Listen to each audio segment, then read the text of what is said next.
નમસ્કાર વિદ્યાર્થી મિત્રો, સ્વાગત છે તમારી YouTube ચેનલ ની અંદર. ધોરણ 6 ની અંદર વિજ્ઞાન વિષયમાં આપણે અલગ અલગ પાઠ જોઈએ છીએ, જેમાં પાઠ 13 માં આવે છે ચુંબક સાથે ગમ્મત. આ પાઠને લગતા જે કાંઈ અલગ અલગ સ્વાધ્યાય પોતેના પ્રશ્ન જવાબ છે, બરાબર, એની આપણે ચર્ચા કરશું. Fun with magnets. આ પાઠના ઘણા બધા નાના મોટા પ્રશ્ન જવાબ આવનાર પરીક્ષા માટે પણ તમને ઉપયોગી થશે. તો વિડીયો અંત સુધી જોજો. વિડીયો ગમે તો લાઈક કરજો, તમારા મિત્રો પણ વિડીયો શેર કરજો. સાથે ચેનલને સબસ્ક્રાઇબ ન કરી તો ચેનલને સબસ્ક્રાઇબ કરી લેજો. ઘણા બધા બીજા વિડીયોઝ પણ મુકાઈ ગયા છે. ઉપર વિડીયો સેક્શનની બાજુમાં જાજો, એમાં નીચે તમને પ્લેલિસ્ટમાં ધોરણ 6 નું સ્વાધ્યાય પોથીનું અલગથી પ્લેલિસ્ટ છે, જેમાં ઘણા બધા અલગ અલગ પાઠ જુદા જુદા વિષયના પણ છે, બરાબર. તો એ ન જોયા તો જોઈ લેજો. એમાંથી તમે આવનારી પરીક્ષાના વિડીયોઝ પણ જોઈ શકશો કે એમાં કયા કયા પ્રશ્નો પૂછાઈ શકે, બરાબર ને. તો એ વિડીયોઝની દ્વારા તમને તૈયારી પણ થશે અને માહિતી પણ મળશે. તો આ વિડીયોઝ ન જોયા તો જોઈ લેજો, બરાબર. હવે 13મો પાઠ ચુંબક સાથે ગમ્મત છે. એની અંદર આપણે જોઈએ તો પહેલો પ્રશ્ન, નીચેના દરેક પ્રશ્નના ઉત્તર માટે આપેલા વિકલ્પમાંથી સાચો વિકલ્પ જે આવતો હોય ક્રમ અક્ષર પ્રમાણે સામે આપેલા ખાનામાં લખવાનો છે. તો પહેલું છે કે નીચેનામાંથી ચુંબક કોને આકર્ષે છે? તો કોને આકર્ષે? તો કે ખીલીને આકર્ષે. તો જવાબમાં શું આવશે? સી ઓપ્શન, ખીલી. બીજું છે નીચેનામાંથી ચુંબક કોને આકર્ષતું નથી? તો પેન્સિલને ન આકર્ષે, બરાબર. તો જવાબમાં બી આવશે, પેન્સિલ. ત્રીજું છે નીચેનામાંથી કઈ ધાતુ ચુંબક વડે આકર્ષાય છે? તો લોખંડ છે ચુંબક વડે આકર્ષાય છે. તો જવાબમાં ડી આવશે. ચોથું છે નીચેનામાંથી કઈ ધાતુ ચુંબક વડે આકર્ષાતી નથી? તો એલ્યુમિનિયમ આકર્ષાતી નથી. તો જવાબમાં ડી આવશે. પાંચમું છે ગજિયા ચુંબકનો આકાર કેવો હોય છે? તો ગજિયા ચુંબકનો આકાર લંબઘન પટ્ટી જેવો હોય છે. જવાબમાં એ આવશે. છઠ્ઠું છે ગજિયા ચુંબકને છૂટથી ફરી શકે તેમ લટકાવવા માટે તેનો ઉત્તર ધ્રુવ કઈ દિશામાં સ્થિર થાય? તો ઉત્તર ધ્રુવ છે ઉત્તર દિશામાં સ્થિર થાય. તો જવાબમાં એ ઓપ્શન આવશે. સાતમું છે હોકાયંત્રમાં કયા પ્રકારનું અથવા કયા આકારનું ચુંબક વપરાય છે? તો સોયાકાર ચુંબક વપરાય છે. તો જવાબમાં બી આવશે. આઠમું છે ચુંબકને શું કરવાથી તેનું ચુંબકત્વ નાશ પામે છે? તો ગરમ કરીએ, વારંવાર પછાડીએ અથવા ટીપીએ તો એનું ચુંબકત્વ નાશ થાય છે. તો જવાબમાં ડી આવશે આપેલ તમામ. નવમું છે ચુંબકની ચુંબકીય શક્તિ સૌથી વધારે ક્યાં જોવા મળે? તો કે ચુંબકીય ધ્રુવો આગળ જોવા મળે. તો જવાબમાં બી આવશે. 10મું છે દિશા જાણવા માટે શેનો ઉપયોગ થાય છે? તો દિશા જાણવા માટે હોકાયંત્રનો ઉપયોગ થાય છે. તો જવાબમાં સી આવશે. બીજો પ્રશ્ન છે નીચેના પ્રશ્નના માત્ર ઉત્તર લખો.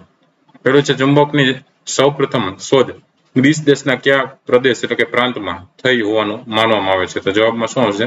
મેગ્નેશિયા. બીજું છે દરેક ચુંબકને કેટલા ચુંબકીય ધ્રુવો હોય છે? જવાબમાં આવશે 2. ત્રીજું છે ચુંબક પર ઉત્તર ધ્રુવ દર્શાવવા કયો અંગ્રેજી મૂળાક્ષર લખેલો હોય છે? તો જવાબમાં આવશે કેપિટલ એન, નોર્થ માટે કેપિટલ એન, ઉત્તર ધ્રુવ. ચોથું છે ચુંબક વડે કઈ કઈ ધાતુઓ આકર્ષાય છે? તો ચુંબક વડે કઈ કઈ ધાતુઓ આકર્ષાય? તો કે લોખંડ, કોબાલ્ટ, નિકલ. પાંચમું છે એક ચુંબકના ઉત્તર ધ્રુવની નજીક બીજા ચુંબકનો દક્ષિણ ધ્રુવ લાવતા શું થાય છે? તો ઉત્તર ધ્રુવની બાજુમાં દક્ષિણ ધ્રુવ આવે તો આકર્ષણ થાય, બરોબર. એ સરખા આવે તો અપાકર્ષણ થાય. છઠ્ઠું છે કે ગજિયા ચુંબકને છૂટથી ફરી શકે તેમ લટકાવતા તે સ્થિર થાય ત્યારે તેનો દક્ષિણ ધ્રુવ કઈ દિશામાં હોય છે? તો દક્ષિણ ધ્રુવ દક્ષિણ દિશામાં હોય છે. સાતમું છે બે ચુંબકના સમાન ધ્રુવો નજીક લાવતા શું થાય છે? તો કે અપાકર્ષણ થાય છે. આઠમું છે અજાણ્યા સ્થળે દિશા જાણવા કયું સાધન વપરાય છે? તો જવાબમાં આવશે હોકાયંત્ર. પ્રશ્ન નંબર 3 છે નીચેના પ્રશ્નના એક વાક્યમાં ઉત્તર લખો, જેમાં પહેલું છે કયા પ્રદેશમાંથી મેગ્નેટ સૌપ્રથમ વખત મળી આવ્યો હતો? જવાબમાં આવશે ગ્રીસ દેશના મેગ્નેશિયા પ્રદેશ એટલે કે પ્રાંત પરગણામાંથી મેગ્નેટ સૌપ્રથમ વખત મળી આવ્યો હતો. બીજું છે એમાં ચુંબક એટલે શું? તો જે પદાર્થ લોખંડની વસ્તુને આકર્ષે છે તે પદાર્થને ચુંબક કહે છે.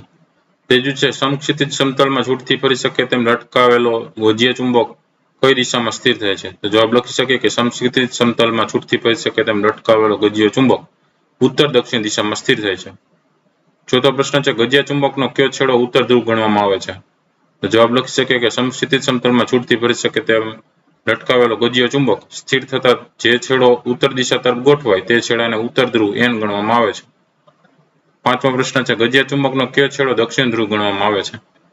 જવાબ લખી શકે કે સમક્ષિતિજ સમતલમાં છૂટથી ફરી શકે તેમ લટકાવેલ ગજિયો ચુંબક સ્થિર થતા જે છેડો દક્ષિણ દિશા તરફ ગોઠવાય છે તે છેડાને દક્ષિણ ધ્રુવ એસ ગણવામાં આવે છે. છઠ્ઠું છે ચુંબકના સમાન ધ્રુવો કોને કહેવાય? જવાબ લખી શકે કે બે ચુંબકના એક જ પ્રકારના એન અને એન તથા એસ અને એસ એવા બે ધ્રુવોને સમાન ધ્રુવો કહેવાય. સાતમું છે ચુંબકના અસમાન ધ્રુવો કોને કહેવાય?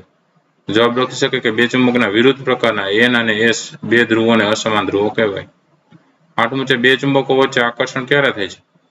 તેનો જવાબ લખી શકે કે બે ચુંબકોના અસમાન ધ્રુવો એકબીજાની નજીક લાવતા આકર્ષણ થાય છે. આમું છે કે બે ચુંબકો વચ્ચે અપાકર્ષણ ક્યારે થાય છે? તો એનો જવાબ લખી શકીએ કે બે ચુંબકોના સમાન ધ્રુવો એકબીજાની નજીક લાવતા અપાકર્ષણ થાય છે.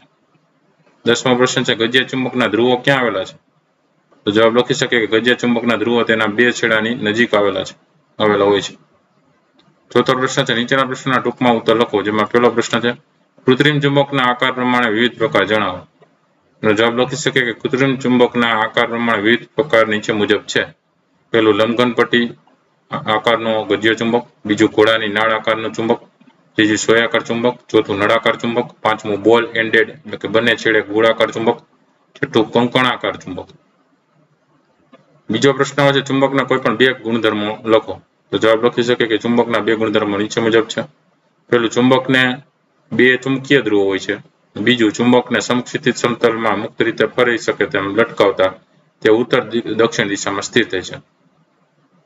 ત્રીજો પ્રશ્ન એક ગજ્યા ચુંબકને ધ્રુવ દર્શાવતી કોઈ જ નિશાની નથી તો તમે તેના કયા છેડા પાસે ઉત્તર ધ્રુવ છે તે કઈ રીતે જાણશો?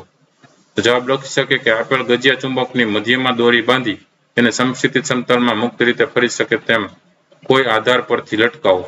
જ્યારે ગજ્યો ચુંબક સ્થિર થાય ત્યારે તેનો જે છેડો ઉત્તર દિશા તરફ રહે તે તેનો ઉત્તર ધ્રુવ અને દક્ષિણ ધ્રુવ તરફ રહે તે તેનો દક્ષિણ ધ્રુવ કહેવાય.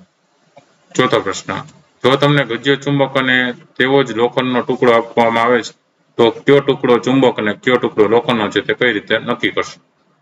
તો જવાબ લખી શકીએ કે આપેલ બંને ટુકડાની મધ્યમાં દોરી બાંધી તેમને અલગ અલગ લાકડાના સ્ટેન્ડ પરથી સમક્ષિતિજ સમતલમાં મુક્ત રીતે ફરી શકે તેમ લટકાવો.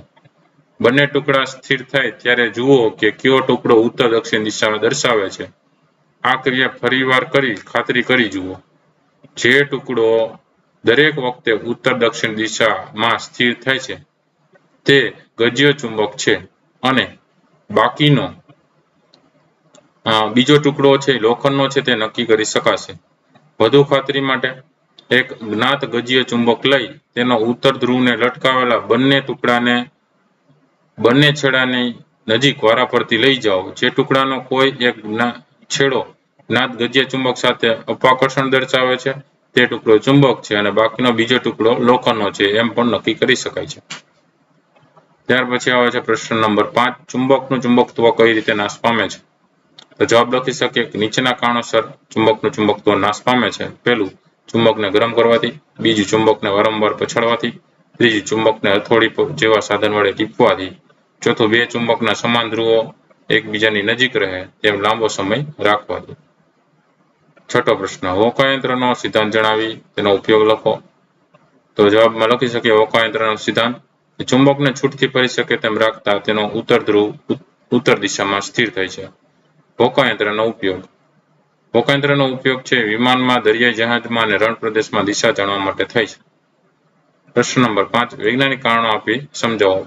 પહેલો પ્રશ્ન અપાકર્ષણ એ ચુંબકત્વની ખાતરીપૂર્વકની કસોટી છે અથવા તો એમ કે ચુંબકત્વની સાચી કસોટી આકર્ષણ નહીં પરંતુ અપાકર્ષણ છે. તો જવાબ લખી શકીએ પહેલું બે ચુંબકના અસમાન ધ્રુવો વચ્ચે આકર્ષણ થાય છે તેમજ ચુંબક અને લોખંડ વચ્ચે પણ આકર્ષણ થાય છે. આથી બે પદાર્થો વચ્ચે આકર્ષણ થવાથી તે બે પદાર્થોમાં કયું ચુંબક છે તે વિશે ચોક્કસ માહિતી મળતી નથી. બીજું અપાકર્ષણ બે ચુંબકના સમાન ધ્રુવો વચ્ચે જ થાય છે. લોખંડ અને ચુંબક વચ્ચે અપાકર્ષણ થતું નથી. આથી બે પદાર્થો વચ્ચે અપાકર્ષણ થાય ત્યારે તે બંને પદાર્થો ચુંબક છે એમ ખાતરીપૂર્વક કહી શકાય છે. ત્યાર પછી બીજો પ્રશ્ન છે દિશા જાણવા માટે વપરાતા હોકાયંત્રમાં ચુંબકીય સોય ઉપયોગમાં લેવાય છે.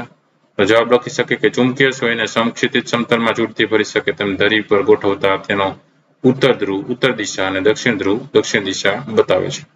આ પરથી દિશાઓ જાણી શકાય છે તેથી દિશા જાણવા માટે વપરાતા હોકાયંત્રમાં ચુંબકીય સોય ઉપયોગમાં લેવાય છે. પ્રશ્ન નંબર 6 છે તફાવતના બે મુદ્દા લખો. જેમાં તફાવત છે કુદરતી ચુંબક અને કૃત્રિમ ચુંબક.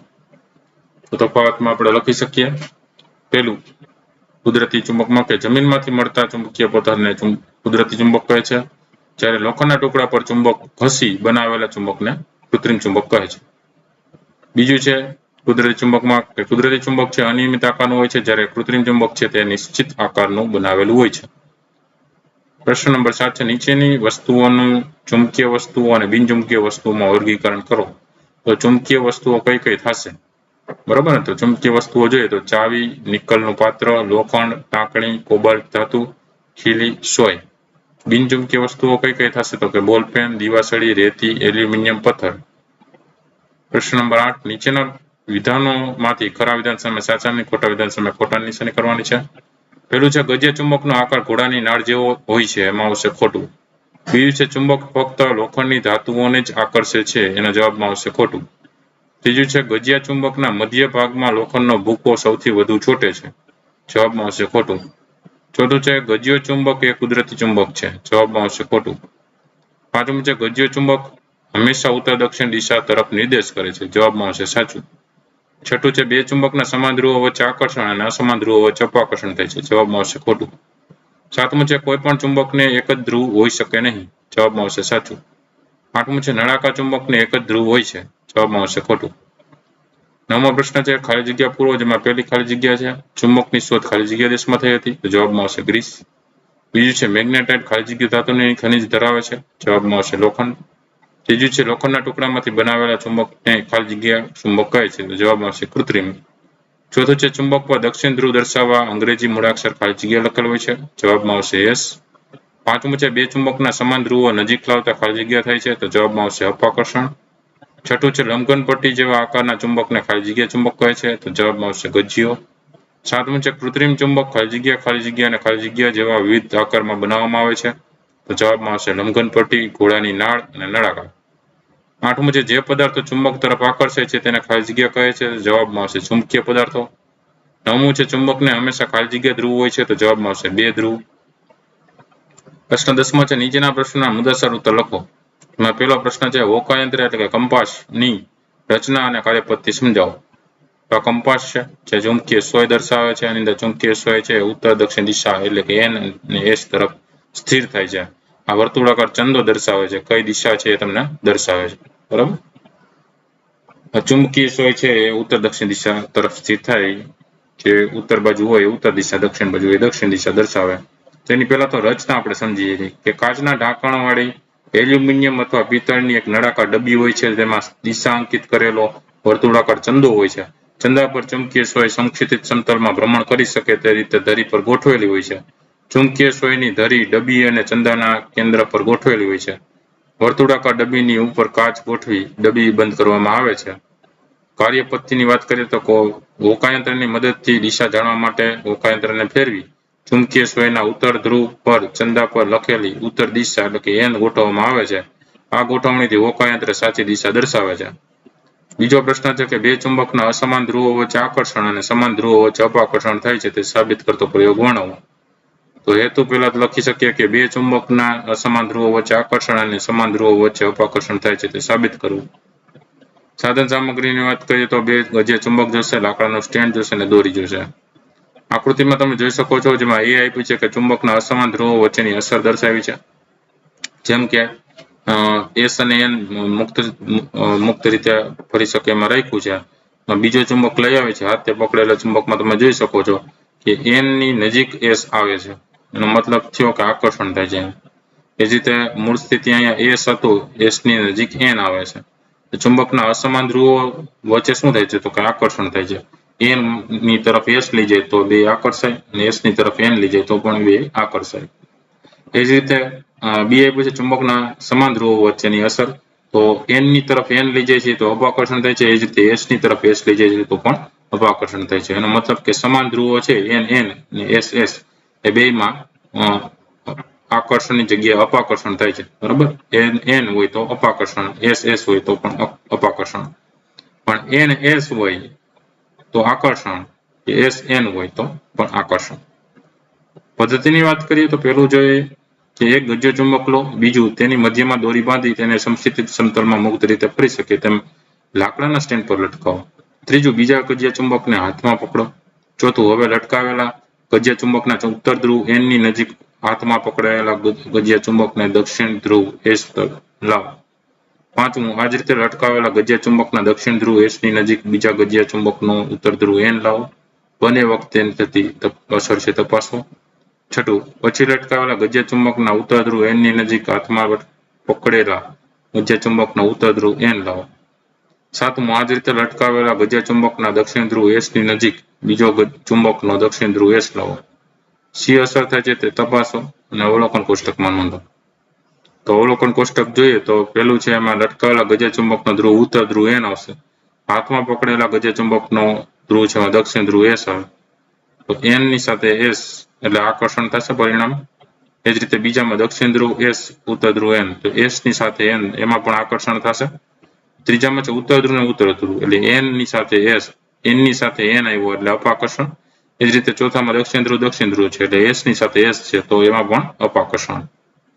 તો નિર્ણય લખી શકીએ કે ચુંબકના અસમાન ધ્રુવો NS અને SN વચ્ચે આકર્ષણ અને સમાન ધ્રુવો NN અને SS વચ્ચે અપાકર્ષણ થાય છે. ત્રીજો પ્રશ્ન છે તમને લોખંડની પટ્ટી આપેલી છે તેનું ચુંબક તમે કઈ રીતે બનાવશો? તો જવાબ લખી શકીએ. પેલું, આપેલ લોખંડની પટ્ટીને ટેબલ પર મૂકો. બીજું, એક ગજ્ય ચુંબક લઈ તેના એક ધ્રુવને લોખંડની પટ્ટીના એક છેડા પાસે રાખો. ત્રીજું, ચુંબકને ઉચક્યા સિવાય લોખંડની પટ્ટીના એક છેડાથી શરૂ કરીને બીજા છેડા સુધી તેની પૂરી લંબાઈ પર ઘસવાનો છે. ચોથું છે, હવે ચુંબકને ઊંચું કરી તેના જે ધ્રુવથી શરૂઆત કરી હતી તે જ ધ્રુવને લોખંડની પટ્ટીના જે છેડાથી શરૂઆત કરી હતી ત્યાં લાવો. પાંચમું છે, ચુંબકને ફરીથી લોખંડની પટ્ટી પર અગાઉ મુજબ ઘસો. તમે આકૃતિ જોઈ શકો છો. આવી રીતે અહીંથી આમ આ બાજુથી ઘસવાનું, પાછું ઉપર લઈ જવાનું, પાછું અહીંયા પટ્ટી લઈ લોખંડની પટ્ટી ઉપર ગજ્ય ચુંબક લઈને આવી રીતે જ ઘસવાનું. એ સ્થિતિમાં છે સતત ઘસે રાખવાનું છે. છઠ્ઠું છે, આ ક્રિયાનું 30 થી 40 વખત પુનરાવર્તન કરો. સાતમું છે, લોખંડની પટ્ટી ચુંબક બની છે તેની ખાતરી કરવા તેને લોખંડના ભૂકાની નજીક લઈ જાઓ. આઠમું છે, તે લોખંડના ભૂકાને આકર્ષશે તે પરથી ખાતરી થશે. ત્યાર પછી હવે જુઓ પ્રવૃત્તિઓ. પહેલી પ્રવૃત્તિ છે ચુંબકના ધ્રુવોનું સ્થાન જાણવું. તો સાધન સામગ્રી આવશે ગજ્ય ચુંબક, લોખંડની રચકણો એટલે કે ભૂકો અને કાગળ. પદ્ધતિ જોઈએ. પહેલું, કાગળ પર થોડી લોખંડના રચકણો ફેલાવો. બીજું, હવે તેના પર ગજ્ય ચુંબક મૂકો. ત્રીજું, ગજ્યા ચુંબકને ધીમેથી ઉપરથી નીચે ફેરવો. ચોથું, ગજ્યા ચુંબકને ધીમેથી ઉપાડી લો. પાંચમું, ગજ્યા ચુંબકના જુદા જુદા ભાગ પર ચોટેલા લોખંડના રચકણો તપાસો. છઠ્ઠું, ચુંબક પરથી લોખંડની રચકણો દૂર કરી આ પ્રવૃત્તિ ફરીથી કરો. તમારા અવલોકનો નોંધો. તમે જોઈ શકો આ લોખંડના રચકણો છે આવી રીતે સાઈડમાં ધ્રુવો આગળ વધારે ચોટી જાય છે. મતલબ કે ત્યાં લોખંડના રચકણોનો જે ભાગ છે ત્યાં આકર્ષણ વધારે છે ગજ્યા ચુંબક. અવલોકન લખી શકીએ કે ગજ્યા ચુંબકના બંને છેડાની નજીક લોખંડના રચકણો વધુમાં વધુ ચોટેલા જણાય છે. વચ્ચેના ભાગ તરફ જતા ચોટેલા લોખંડના રચકણોનું પ્રમાણ ઓછું થતું જાય છે. નિર્ણય લખી શકીએ કે ચુંબકના બંને છેડાની પાસે ચુંબકીય શક્તિ એટલે કે ચુંબક શક્તિ વધુ હોય છે. આને ચુંબકના ધ્રુવો કહે છે. એ જ રીતે બીજી પ્રવૃત્તિ છે, ગજ્યા ચુંબકને મુક્ત રીતે ફરી શકે તેમ લટકાવતા તે ઉત્તર દક્ષિણ દિશામાં સ્થિર થાય છે તે દર્શાવવાનું છે. તો સાધન સામગ્રી જોઈએ, ગજ્ય ચુંબક, લાકડાનું સ્ટેન્ડ ને દોરી. તો અહીંયા તમે જોઈ શકો છો મુક્ત રીતે લટકાવેલું ચુંબક છે બરાબર, એ આવી રીતે દોરી સાથે બાંધી દેવાનું બરાબર. એ હંમેશા ઉત્તર દક્ષિણ દિશામાં જ સ્થિર થાય છે. લાકડા સ્ટેન્ડ સાથે આવી રીતે તમે જોઈ શકો, ઉત્તર દિશા બાજુ N, દક્ષિણ દિશા બાજુ S. તો પદ્ધતિ લખી શકીએ. પેલું, સાધન સામગ્રીમાં ગજ્ય ચુંબક, લાકડાનું સ્ટેન્ડ ને દોરી. પદ્ધતિમાં આવશે પેલું, એક ગજ્ય ચુંબક લેવાનો. બીજું, ઓળખાય તે માટે તેના કોઈ એક છેડાની નિશાની કરવાની. ત્રીજું, ગજ્ય ચુંબકની મધ્યમાં દોરી બાંધી તેને લાકડાના સ્ટેન્ડ પરથી મુક્ત રીતે ફરી શકે તેમ લટકાવવાનું. ચોથું, જ્યારે ચુંબક સ્થિર થાય ત્યારે તેના બે છેડાની સ્થિતિ નોંધતા બે નિશાન જમીન પર કરવાનું. બંને નિશાનને જોડતી રેખા દોરવાની. પાંચમું, કોઈ પણ એક દિશામાં હળવેથી ચુંબકને ધક્કો મારવો અને તેને સ્થિર થવા દેવાનો. છઠ્ઠું, ફરીથી તેની સ્થિર સ્થિતિ વખતે બંને છેડાનું સ્થાન અંકિત કરવાનું. તમારું અવલોકન નોંધવાનું. અવલોકન કરતા જણાય છે કે દરેક વખતે ગજ્ય ચુંબક એક જ દિશામાં સ્થિર થાય છે. આ દિશા ઉત્તર દક્ષિણ હોય છે. તો નિર્ણય લખી શકીએ કે ગજ્ય ચુંબકને મુક્ત રીતે ફરી શકે તેમ લટકાવતા તે હંમેશા ઉત્તર દક્ષિણ દિશામાં સ્થિર થાય છે. તો આ અલગ અલગ પ્રશ્નોના જવાબો. વિડીયો ગમ્યો હોય તો લાઈક કરજો અને તમારા મિત્રો પણ વિડીયો શેર કરજો. સાથે ચેનલને સબસ્ક્રાઇબ ન કરી તો ચેનલને સબસ્ક્રાઇબ કરી લેજો. આવા નવા વિડીયો ચેનલ પર મુકાતા રહેતા હોય છે. ફરી પાછા નવા વિડીયો સાથે મળીએ. ત્યાં સુધી ન જોયેલા વિડીયો જોઈ લેજો અને પરીક્ષાની તૈયારી કરતા રહેજો. Thank you very much and take care.